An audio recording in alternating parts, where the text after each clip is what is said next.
Michael Carter didn't know why he stopped. He was just pulling into a gas station in Bakersfield, California, when he saw him.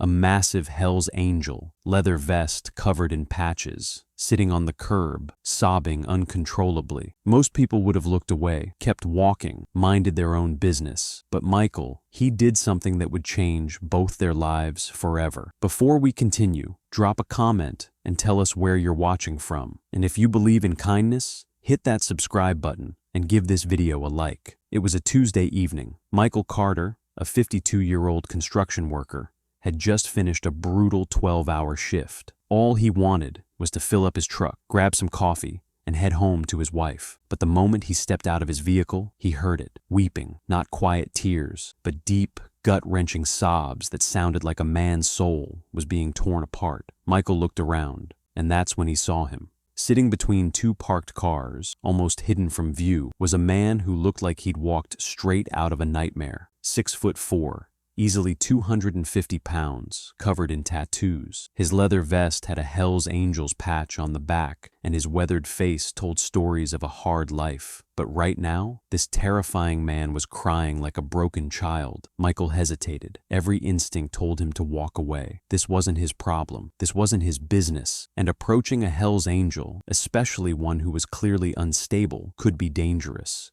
But something in those sobs, something in the raw pain he heard, wouldn't let him leave. Michael walked over slowly. "Hey man, you all right?" The biker looked up, his eyes red and swollen. For a moment, Michael thought he'd made a terrible mistake. The man's face hardened, his jaw clenched. "Leave me alone," he growled. But Michael didn't move. "Look, I don't know what you're going through," Michael said quietly. "But I can see you're hurting, and I just wanted you to know somebody sees you." The biker stared at him, and then his face crumbled again. "My daughter," he choked out. "My little girl. She's gone." His name was Danny. Danny Reaper Morrison. He'd been a Hell's Angel for 23 years. He'd lived a rough life, bar fights, run-ins with the law, things he wasn't proud of. But 7 years ago, everything changed. When his daughter Emma was born. She wasn't supposed to survive. Born 3 months premature, the doctors gave her a 5% chance. But Emma fought, and she lived. Danny called her his miracle. For 7 years, Emma was the only light in Danny's dark world. She didn't care that her dad wore a scary vest or had tattoos covering his arms. She just knew he'd read her bedtime stories, push her on the swings, and make her laugh until her stomach hurt. But 6 months ago, Emma got sick. At first, they thought it was just the flu, but it wasn't. It was leukemia. Danny did everything. He sold his motorcycle, the one possession he'd had for 15 years. He picked up extra shifts at the auto shop where he worked. He begged, borrowed, and scrambled for every dollar he could find. But cancer doesn't care how hard you fight. 3 weeks ago,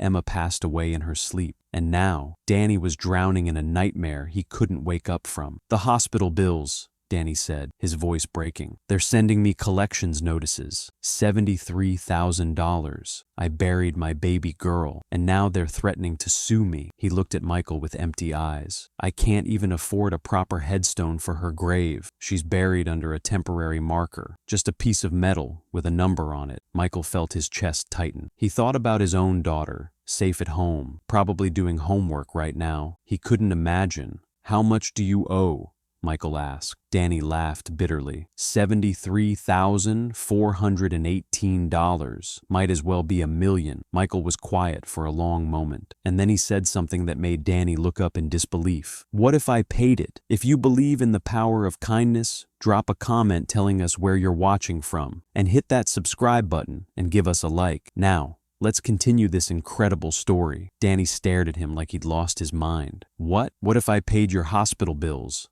Michael repeated. Danny shook his head. "Man, I don't know what kind of joke this is." "It's not a joke." Michael pulled out his phone. His hands were shaking, but his voice was steady. "I'm serious. Let me pay it." Danny's face went pale. You don't even know me. I'm not a good person. I've done things. I don't care." Michael interrupted. "Your daughter was sick. You did everything you could, and now you're drowning in debt because you tried to save her life. That's not right." But here's what Michael didn't tell Danny in that moment. Here's what made this act of kindness even more impossible. Michael Carter wasn't rich. He was a construction worker. He and his wife Sarah lived paycheck to paycheck, just like millions of other Americans. They had a modest home, 2 car payments, and their own stack of bills. But 3 years ago, Michael's father had passed away and left him an inheritance, $78,000. Michael and Sarah had plans for that money. They were going to finally take that dream vacation to Italy. They were going to renovate their kitchen, put some away for their daughter's college fund. That money represented security, freedom, a chance to breathe, and Michael was about to give it all to a complete stranger. He didn't call Sarah first. He didn't think it through. He just knew. Sitting in that gas station parking lot, under the flickering fluorescent lights, Michael made a phone call. "Hi, yes, I need to make a payment on a medical bill." Danny watched in stunned silence as Michael gave his credit card information over the phone. $73,418. The transaction took 11 minutes. When it was done, Michael looked at Danny and said, "It's paid, all of it." Danny couldn't speak. He just sat there, tears streaming down his face, unable to comprehend what had just happened. "Why?" he finally whispered. "Why would you do this?" Michael was quiet for a moment. "Because Emma deserved better, and so do you." When Michael got home that night, he sat down with Sarah and told her what he'd done. She was quiet for a long time, and then she hugged him and whispered, "I'm so proud of you." They canceled their Italy trip. The kitchen renovation was put on hold. Their daughter's college fund took a hit. But Michael said he never regretted it for a single second. "Money comes and goes," he told a local reporter weeks later. "But that moment, seeing that man's face when he realized someone cared, that's something I'll carry forever." As for Danny, his life changed that night. With the debt lifted, Danny was able to afford a proper headstone for Emma's grave, white marble with an angel carved into it, her name, her dates, and the words, "Daddy's little miracle." But something else changed too. Danny started volunteering at a children's hospital in Bakersfield. He'd show up in his Hell's Angels vest, his intimidating frame filling the doorways, and kids would light up. He'd read them stories, play games, sit with families who were going through what he went through. "Emma taught me how to love," Danny said, "and Michael taught me that love doesn't end with death. You pass it on." 6 months after that night in the gas station parking lot, Danny and Michael met up again, this time at Emma's grave. Danny had something in his hand, an envelope. "I've been saving," Danny said. "Every extra dollar from my job, every spare cent. It's not much, only $4,000 so far, but I want you to have it. And I'm going to keep saving until I pay you back every penny." Michael looked at the envelope and handed it back. "Don't pay me back," he said. "Pay it forward. When you see someone hurting, someone who needs help, you do for them what I did for you." Danny nodded,